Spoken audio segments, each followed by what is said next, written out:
বাঁধের উপরে 90 বসানো ছিল। আজ থেকে আমরা অনেকে সহযোগে অনেকে আমরা নিজেরা এসে আমরা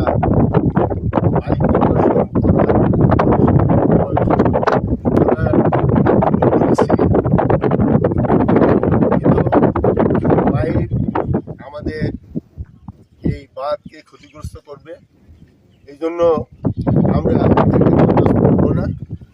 অনেকদিন বলা হয়েছে তাদেরকে যে পাইপগুলো সরানোর জন্য, এবং সবচেয়ে বড় দুঃখজনক হলো রাস্তা কেটে ব্লক সরিয়ে গর্ত করে এসে এই পাইপগুলো বসানো হয়েছে। আমাদের চিংড়ি চাষ অব্যাহত থাকবে এটা আমরা চাই, কিন্তু এই নয় যে রাস্তা কেটে চিংড়ি চাষ করতে হবে। ঠিক এই জন্য সরকার পানি উন্নয়ন বোর্ড মিনি স্লুইস গেট দিয়েছেন, যেটা পানি ঢুকবে এবং চিংড়ি চাষিরা চিংড়ি চাষ করবে।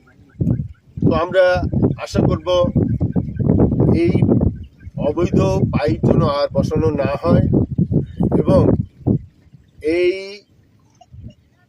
পাইপের মালিকদের আমরা অনতি বিলম্বে তাদেরকে এই জায়গা ঠিক করে দেওয়ার জন্য আমরা অনুরোধ করছি। আমি আজকের ডাবুরি ইউনিয়নের মেঘবাদ বাস্তবায়ন হয় সেজন্য আমি সবাই দৃষ্টি আকর্ষণ করি। আমি আজকে শেষ করছি। আল্লাহ হাফেজ।